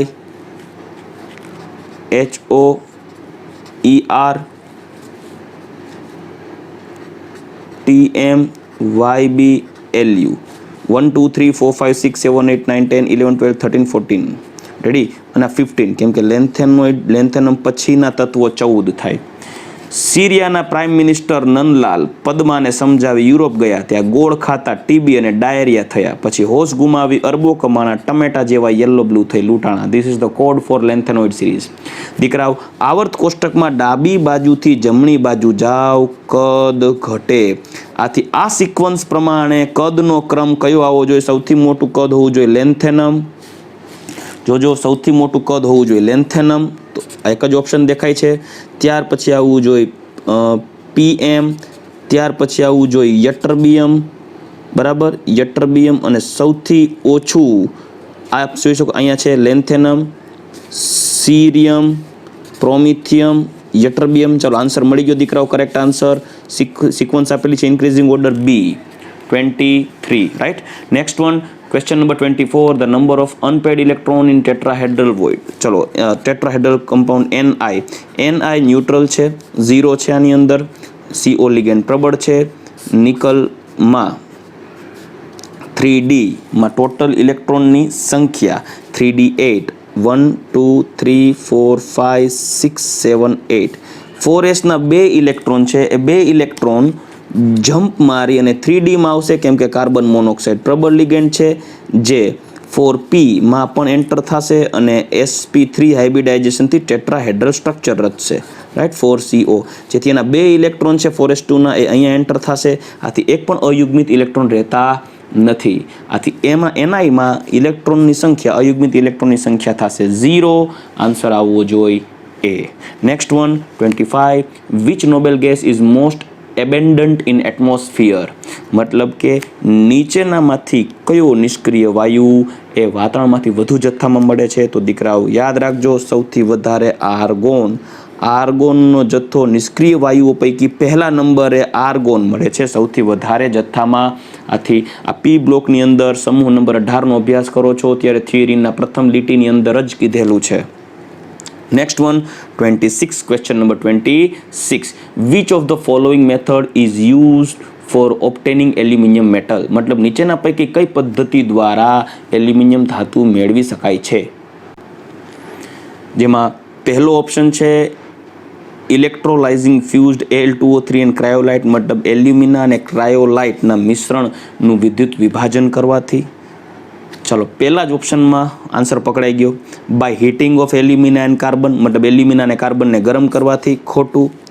એલ્યુમિનાને વાત ભઠ્ઠીમાં ગરમ કરવાથી. ખોટું. પાયરોમેટલર્જી નહીં આવે, ઇલેક્ટ્રોમેટલર્જી આવે, એટલે આન્સર આવશે એ. રાઈટ. ચલો નેક્સ્ટ એક્ઝામ્પલ છે ક્વેશ્ચન નંબર 27. ચલો ક્વેશ્ચન નંબર 27 ઉપર આગળ વધીએ. Hydroxyl acid on heating gives 5 membered લેક્ટોન. દીકરાઓ 5 membered લેક્ટોન રિંગ, મતલબ એવી રિંગ રચાવી જોઈએ જેમાં 5 સભ્યોની રિંગ થાય. દીકરાઓ 5 સભ્યોની રિંગ મતલબ તમે જોઈ શકો છો 1 2 3 4 કાર્બન છે, મતલબ 5મો ઓક્સિજન આવવો જોઈએ. દરેકમાં 4 કાર્બન છે, 5મો ઓક્સિજન આવવો જોઈએ. એનો મતલબ એમ કે જ્યારે તમે રિંગ ફોર્મેશન કરશો ત્યારે કોઈ કાર્બોક્સિલિક એસિડનું OH જશે, હીટ આપવાથી કાર્બોક્સિલિક એસિડનો OH જશે, તો અમે હાઇડ્રોક્સિલનો H જવો જોઈએ. આથી જો ઓપ્શન એ વિચારીએ તો ઓપ્શન એ ની અંદર આ OH છે કાર્બન સાથે જોડાયેલ છે, આથી CH2OH, CH2 CH2 C double bond OH. તો જો આ OH અને આ H ને દૂર કરી અને કાર્બોનિલને આ કાર્બન સાથે જોડીએ તો 5 સભ્યો ધરાવતી એક રિંગ રચાશે. દીકરાઓ આપ જોઈ શકો છો ઓક્સિજન, ત્યાર પછી આ પહેલો કાર્બન, આ બીજો કાર્બન, આ ત્રીજો કાર્બન, આ ચોથો કાર્બન. રેડી? જોઈ શકો છો 1 2 3 4 1 2 3 4 સોરી, આ વધારાનો કાર્બન એક લખાઈ ગયો છે મારાથી. રેડી? આ વધારાનો કાર્બન લખાઈ ગયો છે 4 કાર્બન. અહીંયા C ડબલ બોન્ડ O આપેલ છે, આ બંનેને જોડી દો, 5 સભ્યોની રિંગ બની ગઈ. તો આન્સર આવવો જોઈએ A. રાઈટ? જો તમે આની રિંગ બનાવવા જાશો તો આ OH તો બીજા કાર્બન સાથે કનેક્ટેડ છે, આ મિથાઇલ વિસ્થાપિત રહેશે, તો એ રિંગ બનશે 4 સભ્યોવાળી ડબલ બોન્ડ O. રેડી? અને અહીંયા આવશે CH3. આમાં જો તમે રિંગ ફોર્મેશન કરવા જાશો તો આમાં રિંગ જ નહીં બની શકે, કેમ કે બાજુમાં 2 કાર્બન સાથે કનેક્ટેડ છે. આથી આન્સર આવશે A. નેક્સ્ટ એના પછીનો ક્વેશ્ચન છે question number 28. A compound A undergoes the formation of cyanohydrine which on hydrolysis give lactic acid. મતલબ કોઈ એક એવું સંયોજન છે જેનું લેક્ટિક એસિડનું તમને અણુસૂત્ર આપેલું છે. કોઈ એક એવું સંયોજન છે કે જે હાઇડ્રોજન સાયનાઇડ સાથે સાયનોહાઇડ્રીન બનાવે છે, પરંતુ જળ વિભાજનથી તે લેક્ટિક એસિડની રચના કરે છે. તો તે સંયોજન કયું છે? દીકરાઓ ઓર્ગેનિક કેમિસ્ટ્રી પાર્ટ 2 ધોરણ 12 એની અંદર કાર્બોનિલ સંયોજનમાં કેન્દ્રાનુરાગી યોગશીલ પ્રક્રિયાની જ એક પ્રક્રિયા છે કે જો ઇથેનાલની HCN સાથે પ્રક્રિયા કરવામાં આવે તો નિપજ મળે છે સાયનોહાઇડ્રીન CH3 CHOH અને CN, જેના જળ વિભાજનથી આપણને નિપજ મળશે CH3 CHOH અને COOH, alpha hydroxy carboxylic acid અને એમોનિયા ડેરિવેટિવ છે એમોનિયા છે બાય પ્રોડક્ટ તરીકે રિલીઝ થશે. આથી આ થઈ જશે લેક્ટિક એસિડ. તો આન્સર આવવો જોઈએ ઇથેનાલ. ચલો, ઇથેનાલ મીન્સ એસિટાલ્ડિહાઇડ. આન્સર આવશે A. 28માં આન્સર આવશે A. ચલો next one 29. Question number 29. A solution containing 62 gram of ethylene glycol in 250 gram water. મતલબ 250 ગ્રામ પાણીમાં 62 ગ્રામ ઇથિલિન ગ્લાયકોલ ઉમેરેલ છે. ચાલો ઇથિલિન ગ્લાયકોલ એટલે CH2 OH અને કહીએ W2 બરાબર 62 ગ્રામ્સ. આનો મોલેક્યુલર વેઇટ ગણીએ તો 12 દુ 24, 16 દુ 32 એટલે 24 પ્લસ 32 પ્લસ 3 ને 3 6 હાઇડ્રોજન 6, તો 24 ને 30 ને 62. તો M2 મોલેક્યુલર વેઇટ પણ 62 ગ્રામ પર મોલ અને W2 પણ 62 ગ્રામ પર મોલ. રાઈટ? હવે જો તેને ઠંડુ પાડવામાં આવે -10 ડિગ્રી સેલ્સિયસ તાપમાને, if Kf for water is 1.86 Kelvin kilogram mole inverse, તો amount of water is separated as ice, મતલબ બરફ સ્વરૂપે કયું પાણી વિખેરિત થયું હશે. ચલો, મતલબ કે ઇથિલિન ગ્લાયકોલ ધરાવતા પાણીને જ્યારે -10 ડિગ્રી સેલ્સિયસ તાપમાને ગરમ કરવામાં આવે તો કેટલો જથ્થો પાણીનો બરફમાં રૂપાંતર થયો હશે? દીકરાઓ પોઈન્ટ છે ડેલ્ટા TF બરાબર KF into W2 into 1000 upon M2 into W1. ચલો ડેલ્ટા TF. દીકરાઓ ડેલ્ટા TFની વેલ્યુ જોશું તો T0F માઇનસ TF ડિગ્રી સેલ્સિયસમાં લઈએ તો 0 -10 ઇઝ ઇક્વલ ટુ આન્સર આવશે 10. તો દીકરાઓ અહીંયા 10 KFની વેલ્યુ 1.86 ઇન્ટુ 62 ઇન્ટુ 1000. તો આપણે આનો વેઇટ ગ્રામમાં મળશે દીકરાઓ W2 62 અને વેઇટ ઓફ H2O. ચલો 62 કટ થઈ જશે તો W1 is equal two 1.86 into 1000 upon 10. Ready? તો આન્સર આવશે 186 ગ્રામ ઓફ W1 H2O. પણ દીકરાઓ આપણે તો અહીંયા 250 ગ્રામ પાણી આપેલું છે, માટે W ઓફ આઈસ બરફનો જથ્થો કેટલો છૂટો પડી ગયો? 250 ગ્રામ પાણી આપેલું હતું, પરંતુ તે પ્રક્રિયામાં જ્યારે ઠારણ થાય છે ત્યારે જે પાણી બચે છે કે જેનું ઠારણ થાય છે તે 186 ગ્રામ અહીંયા આપણે ગણી લીધું છે. આપ જોઈ શકો છો W1 આ સૂત્રને આધારે જે W1 મેળવ્યું છે 186 ગ્રામ પાણી આવે છે. તો બાકીનું પાણી બચ્યું જ નથી, બાકીનું છે એ પાણી રૂપાંતરિત થઈ ગયું આઈસમાં. અને એ કેટલું થશે? તો એ આન્સર આવવો જોઈએ 250 માઇનસ 186, તો આન્સર આવશે 64. બેનો તફાવત આવવો જોઈએ 64. તો આ ઓપ્શન ગોતો, આન્સર આવશે ડી. રાઈટ? ચાલો નેક્સ્ટ એના પછીનો ક્વેશ્ચન છે દીકરાઓ, question number 30. Which of the following metal ion is essential inside the cell of metabolism of glucose synthesis of protein? મતલબ કે નીચેના પૈકી કયો આયન એ પ્રોટીનના સંશ્લેષણ માટે, ગ્લુકોઝના પાચન માટે જવાબદાર છે? તો દીકરાઓ ગ્લુકોઝના પાચન દ્વારા પ્રોટીનના સંશ્લેષણ માટે, સ્પેશિયલી ક્લોરોફિલ માટે મેગ્નેશિયમ આયન જે જવાબદાર છે. કોમ્પ્લેક્સ કમ્પાઉન્ડ ક્લોરોફિલની રચનામાં મેગ્નેશિયમ આયન હાજર હોવાથી આન્સર આવવો જોઈએ મેગ્નેશિયમ એ. રાઈટ? ચાલો એના પછી 31 આગળ વધીએ. Which of the statement is not correct? મતલબ નીચેના પૈકી કયું વિધાન સાચું નથી? Terylene is a polyester polymer. Terylene, ચલો ટેરિલિન છે એ પોલિએસ્ટર જ છે. રાઈટ? કેમ કે ટેરિલિનના બંધારણની અંદર ડાયમિથાઇલ ટરથેલેટ અથવા ટરથેલિક એસિડ અને ઇથિલિન ગ્લાયકોલ મોનોમરના અણુની રચના દ્વારા પોલિએસ્ટરની રચના કરશે. બી ઓપ્શન છે monomer of natural rubber is butadiene. Ready? Monomer of natural rubber is butadiene. ખરેખર નેચરલ રબરનો મોનોમર બ્યુટાડાઇન નથી દીકરાઓ, 2-મિથાઇલ બ્યુટાડાઇન છે. મતલબ ડેરિવેટિવ ઓફ બ્યુટાડાઇન છે, બ્યુટાડાઇન નથી. ડેરિવેટિવ ઓફ બ્યુટાડાઇન, જેને આઈસો બ્યુટાડાઇન તરીકે પણ આઈસો પ્રોપીન તરીકે પણ ઓળખી શકાય છે. રેડી? આઈસો પ્રોપાડાઇન તેને પ્રોપાડાઇન પેન્ટાડાઇન તરીકે ઓળખી શકાય. તો દીકરાઓ 5 કાર્બન ધરાવતું એક સંયોજન છે, આઈસો વ્યુત્પન્ન થયું, પરંતુ તે બ્યુટાડાઇનનો બ્યુટાડાઇનનો વ્યુત્પન્ન છે. તો મોનોમર છે એ બ્યુટાડાઇન નથી, પણ 2-મિથાઇલ બ્યુટાડાઇન છે. તો આન્સર આવવો જોઈએ બી. રેડી? 5 કાર્બન છે, 5 કાર્બન ધરાવતું સભ્ય છે, પરંતુ બ્યુટાડાઇનમાં તો 4 ઘટકો જ હોય. રેડી? જેને નેચરલ રબરને પોલી આઇસોપ્રીન પણ કહેવાનું સામાન્ય નામ છે આઇસોપ્રીન. દીકરાઓ 5 કાર્બનયુક્ત જેને કહેવાય આઇસોપેન્ટાડાઇન, જે આઇસોપ્રીન તરીકે ઓળખી શકાય. તો monomer of natural rubber is butadiene, of wrong answer. Next એના પછી ક્વેશ્ચન નંબર 32. રેડી?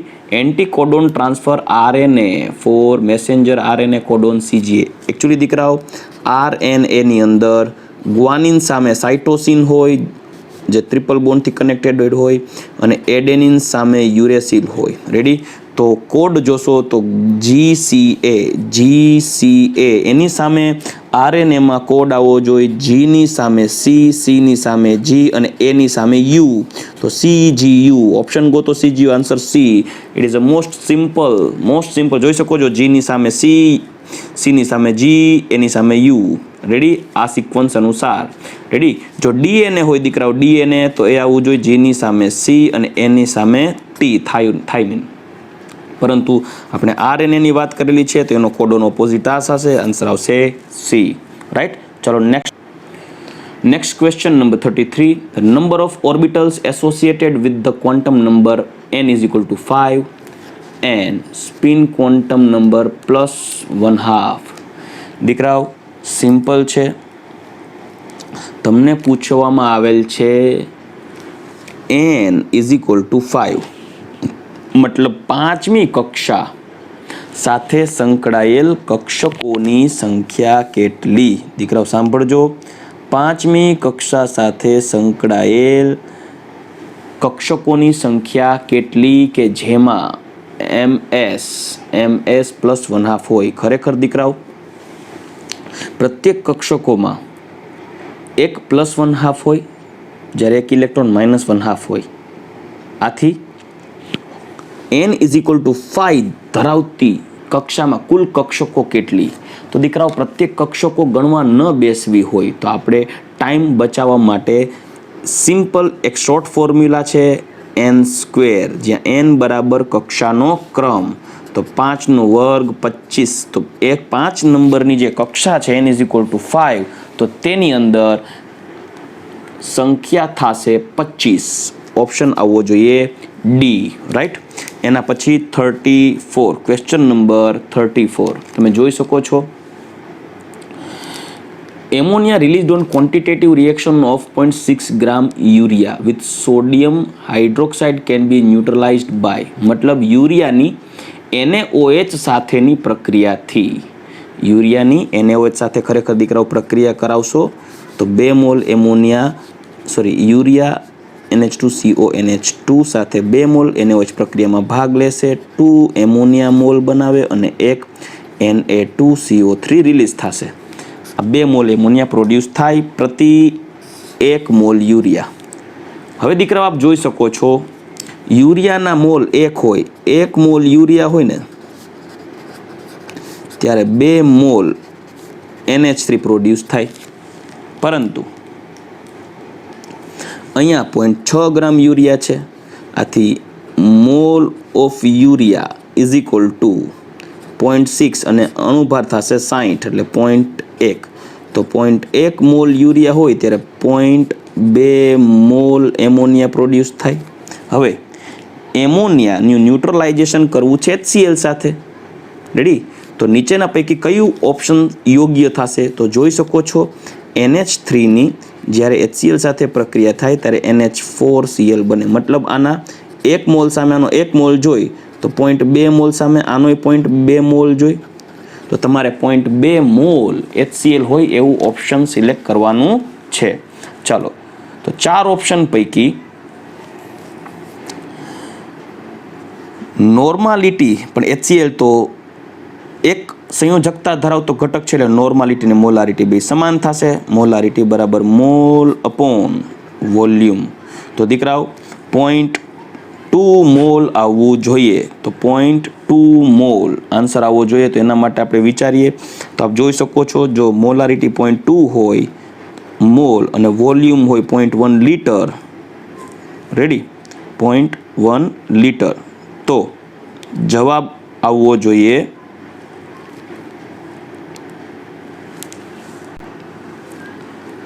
તો દીકરાઓ જવાબ આવવો જોઈએ 0.02 મોલ HCl.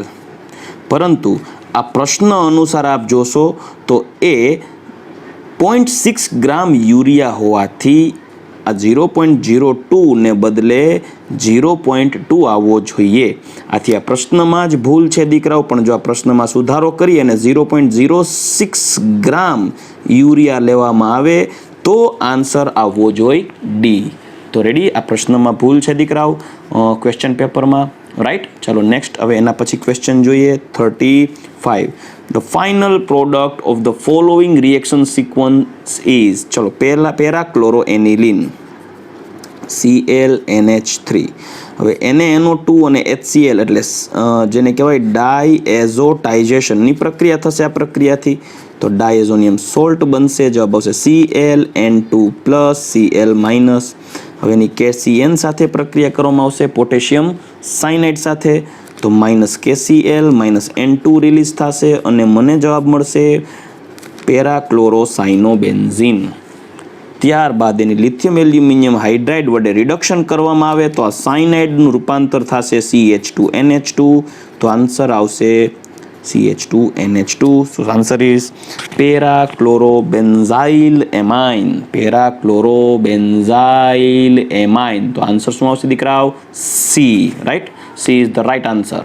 નેક્સ્ટ દીકરાઓ ક્વેશ્ચન નંબર 36 છે. The correct the compound with molecular formula C8H10 મતલબ C8H10 અણુસૂત્ર ધરાવતા એક સંયોજનની Cl2 અને FeCl3 અથવા HNO3 અને H2SO4 સાથે એટલે કે ક્લોરિનેશન અને નાઇટ્રેશન કોઈ પણ એક પ્રક્રિયા કરવામાં આવે ત્યારે માત્ર 2 નિપજો ઇલેક્ટ્રોન અનુરાગી વિસ્થાપન પ્રક્રિયા દ્વારા આપે છે.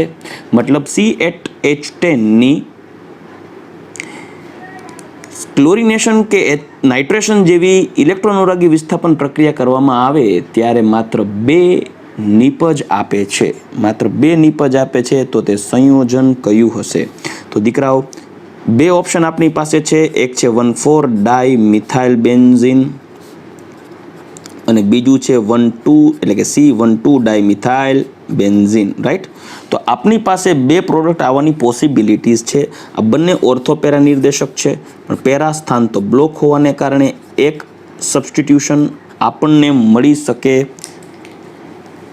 આના ઓર્થો સ્થાન ઉપર, પેરા બ્લોક. અને જો આનો ઓર્થો લઈએ તો આ પેરા તો નિપજ તો એક જ આવશે.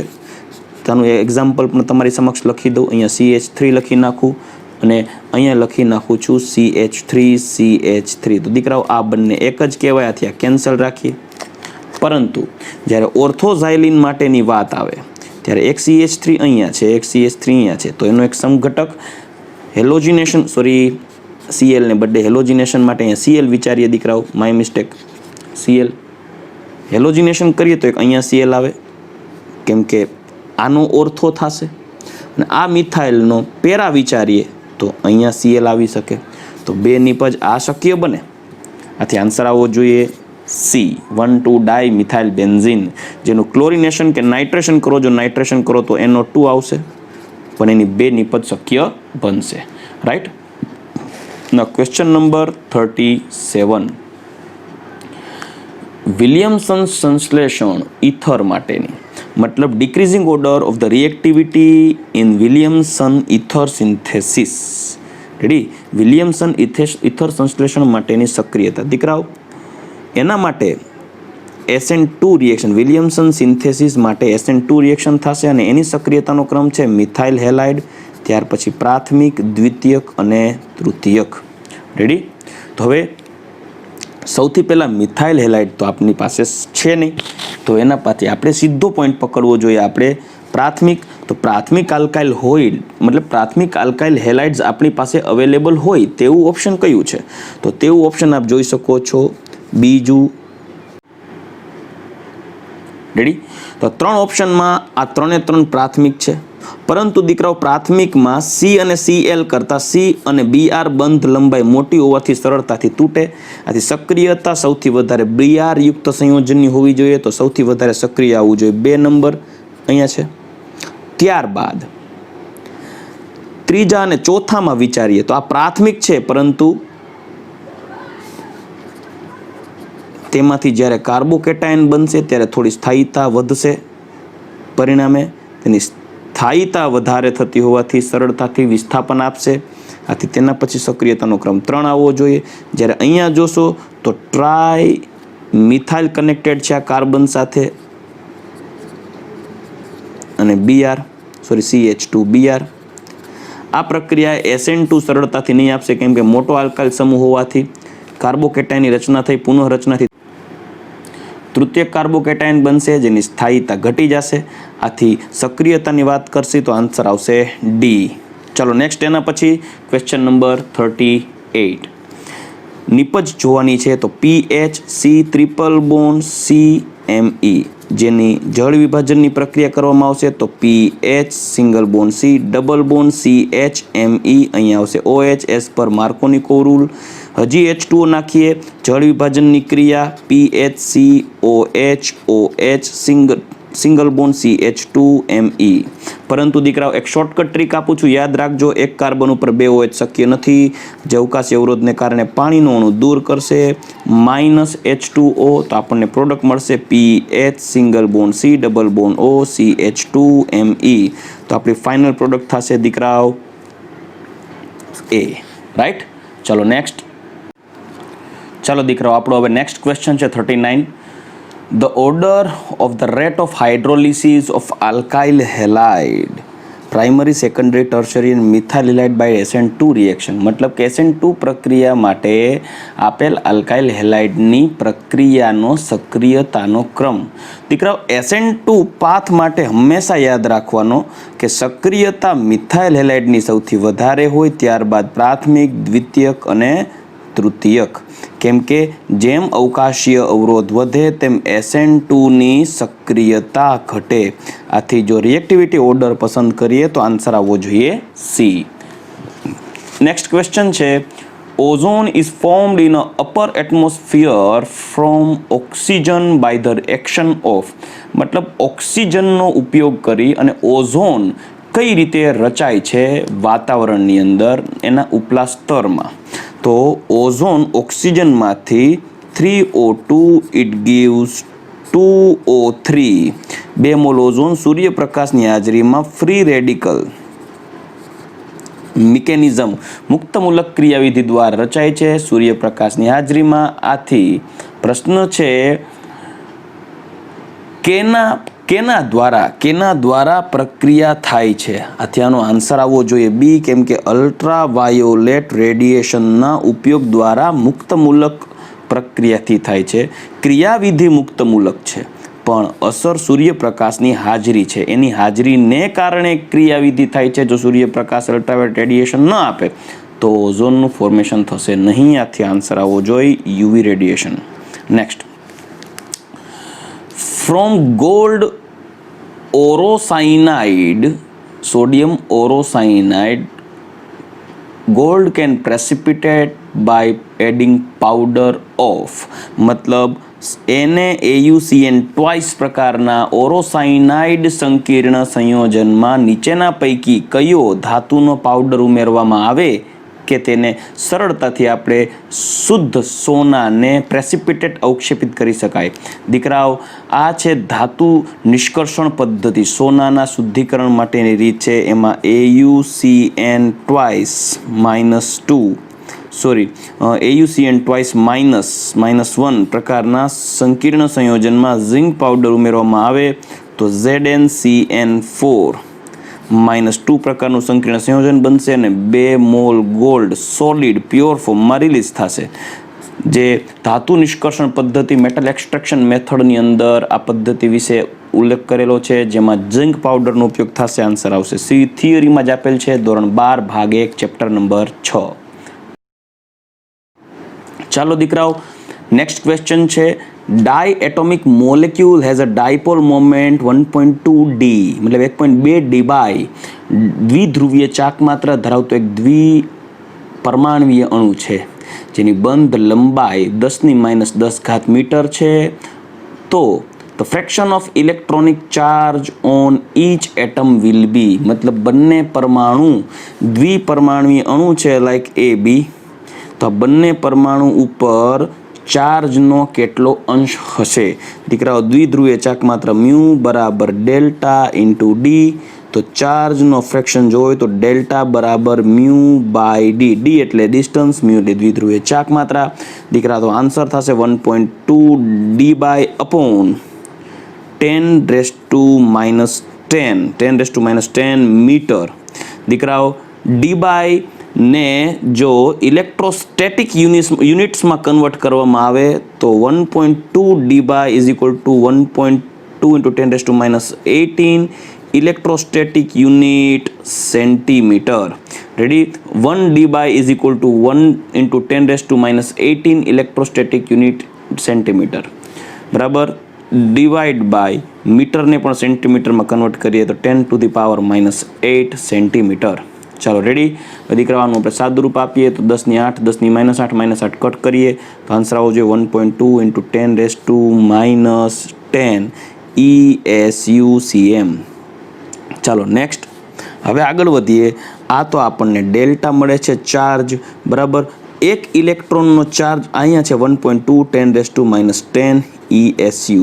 હવે દીકરાઓ, એક ઇલેક્ટ્રોનના ચાર્જની વાત કરીએ તો એક ઇલેક્ટ્રોનનો ચાર્જ જો ESUમાં લેવામાં આવે તો એનું મૂલ્ય થશે 1.4 into 10⁻10 1.4 into 10 raised to minus 10 ESU. Ready?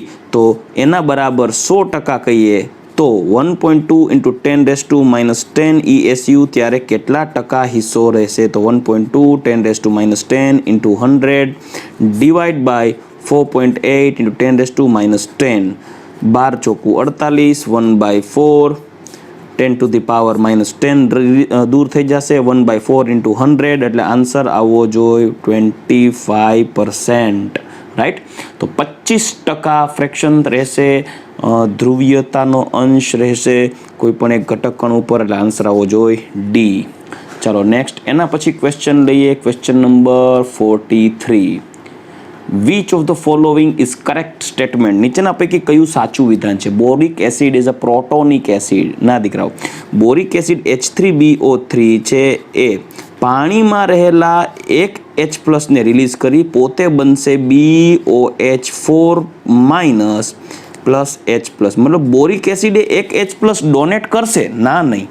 પણ એ ડોનેટ પોતે નથી કરતો. એ શું કરે છે? પાણીમાંથી H2O ના OH ને પોતે ખેંચી લેશે, કેમ કે બોરિક એસિડ પોતે લुईस બે એસિડની જેમ વર્તશે ને H+ ને રિલીઝ કરી દેશે. રાઈટ? આથી તે પોતે પ્રોટોનિક એસિડ તરીકે કન્સિડર કરી શકાય નહીં. રાઈટ? ચાલો એના પછી નેક્સ્ટ ઓપ્શન બી વિચારીએ. Ti+3 and Al+3 ion act as an oxidizing agent in aqueous solution. મતલબ TL+3 અને Al+3 આ બંને ઓક્સિડેશન કરતા તરીકે વર્તે. દીકરાઓ, ઇનર્ટ પેર ઇફેક્ટ મતલબ કે નિષ્ક્રિય યુગ્મ અસરને આધારે જોઈએ તો બોરોન, એલ્યુમિનિયમ, ગેલિયમ, ઇન્ડિયમ અને થેલિયમ તરફ આગળ વધો એમ +3ની સ્થાયીતા ઘટે અને +1ની સ્થાયીતા વધે.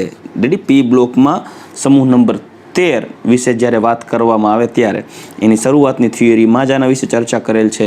આથી TL+3ની સ્થાયીતા કરતાં TL+1ની સ્થાયીતા વધુ થશે.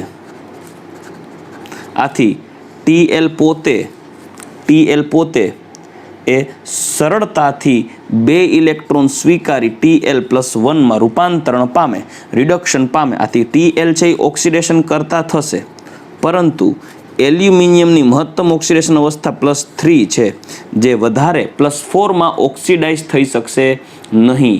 આથી એલ્યુમિનિયમ પોતે હવે રિડક્શન થઈ શકે. મતલબ કહી શકાય કે Al+3 આયન પોતે એક ઓક્સિડેશન કરતા આયન તરીકે ઓળખાતો નથી. રેડી? કારણ કે મહત્તમ સ્થાયીતા એલ્યુમિનિયમની +3 છે, +3થી આગળ વધુ તેનું. આથી કહી શકાય કે જેમ TL+3 સરળતાથી રિડક્શન પામી TL+1 થઈ શકતો હોય, આથી તે ઓક્સિડેશન કરતા છે, પરંતુ Al+3 Al+1માં સ્થાયી રહી શકતો નથી. તેથી તે ઓક્સિડેશન કરતા તરીકે TL+3ની જેમ વર્તી શકે નહીં તેના જલીય દ્રાવણમાં. પરંતુ જ્યારે H3BO3ની વાત કરીએ તો H3BO3 બોરિક એસિડ છે. એ બોરિક એસિડ પોતે લેયર બાય લેયર હાઇડ્રોજન બંધની રચના કરી અને એ લેયર સ્વરૂપનું બંધારણ ધરાવે છે. H જેમાં પ્રત્યેક બોરિક એસિડના અણુઓ વચ્ચે હાઇડ્રોજન બંધ રચાય છે. આથી આખું બંધારણ છે એ ત્રિપરિમાણીય લેયર સ્વરૂપ રચના થશે. આથી હાઇડ્રોજન બોન્ડિંગ દ્વારા H3BO3 એ લેયર સ્ટ્રક્ચર મતલબ સ્તરીય રચનાનું ડેવલપમેન્ટ કરે છે. રાઈટ? જ્યારે ટેટ્રાઇથાઇલ બોરેટ જે સંયોજન છે તેનો રંગ એ બન્સન બર્નરની અંદર ગ્રીન કલરનો હોય છે, લીલો રંગ હોય છે, વાદળી રંગ હોતો નથી. આથી કરેક્ટ ઓપ્શન આવવું જોઈએ સી. ચાલો નેક્સ્ટ એના પછી ક્વેશ્ચન જોઈએ. Question number 44. ચાલો ક્વેશ્ચન નંબર 44 એવું કહે છે કે બે પ્રક્રિયા છે 700 કેલ્વિન તાપમાને એ નિપજ, ત્યારે બીજી પ્રક્રિયા 500 કેલ્વિન તાપમાને એમાંથી નિપજમાં રૂપાંતર કરેલ છે. હવે જ્યારે આ પ્રક્રિયાઓની ચર્ચા કરીએ ત્યારે